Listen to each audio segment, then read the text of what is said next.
grab your coffee, and cuddle up next to the fire. Here with another lo-fi movie review. Welcome back to Voice of the Fat Mantis. Today, we're doing Spider-Man Brand New Day. Is this a review?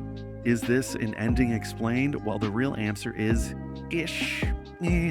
It's kind of everything. Everything you've ever needed to know about Spider-Man Brand New Day. So please have a seat and enjoy. Our first section is going to be spoiler-free, so you're in the clear. Now, I've had a problem with Marvel for quite some time. When I say quite some time, I really mean phase 4 and 5. Are we in 6 yet? I'm confused to where exactly we are. Basically, all Marvel movies were starting to hit the kind of blandness that all seem to share universally, no matter the writer or director. Perhaps it's Kevin Feige's stunt team or the Marvel experience, but whatever processing plant it goes through, it all ends up being kind of the same cookie cutter things. Remember, I am a true Marvel fan, so I don't want you to think that I'm trashing them, but we can all tell they were headed into a kind of a dark period until finally comes to this weekend with Spider-Man Brand New Day, and a brand new day it was. This movie remembers something incredibly important. Superheroes aren't interesting because they punch hard. They're interesting because they're humans. And that's exactly what this movie understands. Rather than trying to outdo every previous Marvel installment with bigger explosions, crazier looking armies, and more computer CGI madness, Brand New Day keeps its focus exactly where it belongs, on the characters. Numerous times throughout this film, I got misty-eyed. Dare I say, at one point, I actually started to shed some tears. And if you want to find out what period that was, please check out the spoiler section of this review. I think this is one of the strongest Marvel movies to date, and because it remembers certain things about writing that I can't believe that I've overlooked in all my critiques of the writings of scripts. I can't believe that I forgot this. Fights are always better when they're personal, and this movie gets incredibly personal. If you really want to showcase an interesting, funny, or unique character, make sure they have the right people to play off. This ensemble cast was amazing. There were no periods where two characters spoke where there wasn't perfect chemistry. There's literally a part where Punisher and MJ are vibing, and the vibes are real, my friends. Then there's Sadie Sink. Without revealing too much, she's phenomenal, absolutely phenomenal. She owns every scene she's in. John Bernthal once again proves why the Punisher continues to be one of Marvel's greatest assets. We need more of this guy. It was the right amount of crossover. It wasn't overdone with endless crossovers and one-liners, the whole point that ended up being pointless, but instead, actually, all the conversations and the characters' introductions and importance to the story was there for a reason. There's a reason why Punisher, Hulk, MJ, and Sadie Sink's character are all in there, and they all serve important parts. Remove one of those pieces and the entire thing comes crashing down. Visually, the movie looks fantastic, but what's refreshing is that it never feels like visual effects exist simply to show off. Every major action scene serves the story. Now, there are a couple of moments where longtime comic readers might disagree with certain creative decisions. I believe Spider-Man Brand New Day is the greatest Spider-Man movie to date. I know that's putting some high expectations, and if someone has not seen the film but is watching this instead, well, for starters, thank you for your patronage. But all I'm saying is this had the most impressive showing, and that's tough to say because I would say some of the earlier Spider-Man movies are some of the greatest contributions to superhero movies ever. The action was on point, and they gave us certain things that Marvel fans have been clamoring for a long time. Movie relies heavily on practical effects. I'm not trying to say that they're using puppets and stuff. This isn't Baby Yoda healing in a mud-ridden cave. What I am basically saying is there's far more of it. Like, for instance, little touches like the Spider-Man suit was actually real. He looked like he was here. He was real. And for a moment there, I actually believe that superheroes were real. This movie actually did this. In summation, I have to say that I think they purposely called this movie Brand New Day for multiple reasons. It's not just a brand new day for Peter Parker, it's a brand new day for all of Marvel. I think they said from this moment on, MCU movies are going to be different. We're going to do it differently. We're going to make sure the scripts are solid before we start filming. No making stuff up as we go along, piecing things together. As we all know, Marvel is notorious for doing.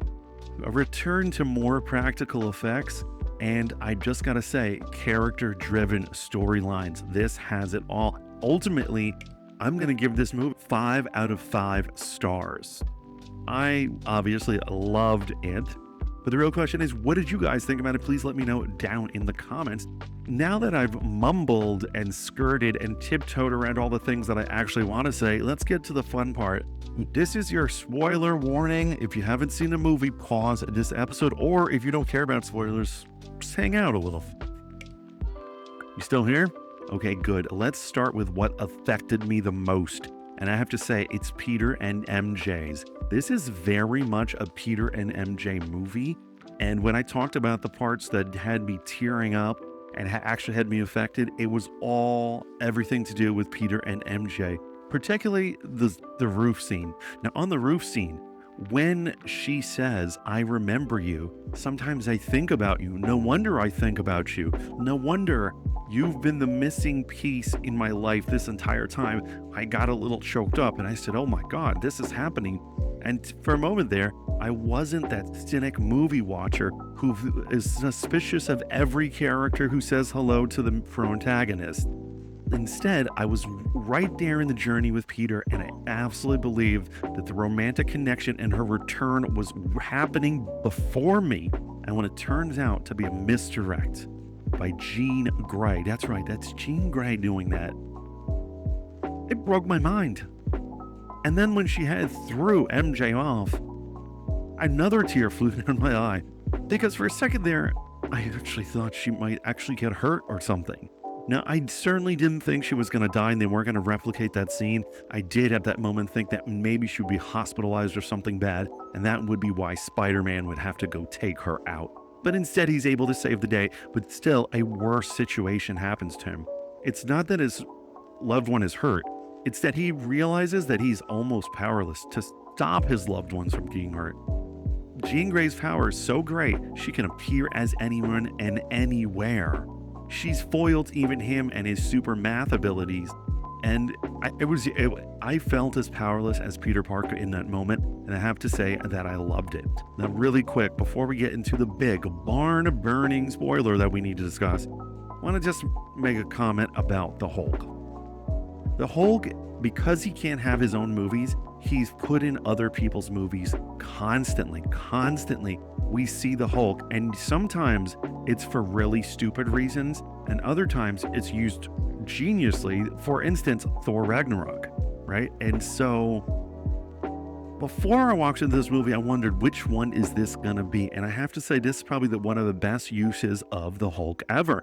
And it's not just that it's Mark Ruffalo and he's significant and important to the plot, particularly Peter creating this power dampener system, right, and the inhibitor chip, but also when he becomes the Hulk, it's not just for show and spectacle. Well, don't get me wrong, it is spectacle because it's an amazing fight sequence.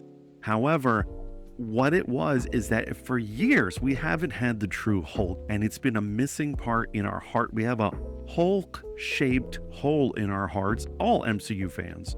And finally, he filled it right there. I was like, that's the real Hulk.